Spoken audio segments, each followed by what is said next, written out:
নড়াইলে বরেণ্য চিত্রশিল্পী এস.এম. সুলতানের ৯৯তম জন্ম জয়ন্তী উদযাপন উপলক্ষে আয়োজন করা হয়েছে ১৫ দিনব্যাপী সুলতান মেলা। শুক্রবার মেলার চতুর্থ দিনে হয়ে গেল ঘোড়দৌড় প্রতিযোগিতা। নড়াইল সরকারি ভিক্টোরিয়া কলেজ সংলগ্ন কুড়িডোপ মাঠে এ আয়োজনে অংশ নেয় নড়াইল, যশোর, মাগুরা সহ বিভিন্ন জেলার ৩১টি ঘোড়া। প্রতিযোগিতায় প্রথম হয় ছিকরগাছার ব্ল্যাকডন, দ্বিতীয় নড়াইলের রথডাঙ্গার আহসান এবং তৃতীয় স্থান অধিকার করে যশোর জেলার অভয়নগরের সবুজ নামের ঘোড়া। খুলনা বিভাগীয় কমিশনার হেলাল মাহমুদ শরীফ প্রধান অতিথি হিসেবে উপস্থিত থেকে উপভোগ করেন এই ঘোড়দৌড়। সেই সাথে দর্শকরাও উপভোগ করেন ভিন্নধর্মী এ আয়োজন।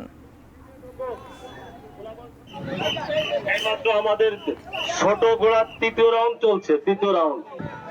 এবার দ্বিতীয় নাম্বার দেখো, প্রথমে নাম্বার কি খেয়াল আছে? দ্বিতীয় হয়ে গেল।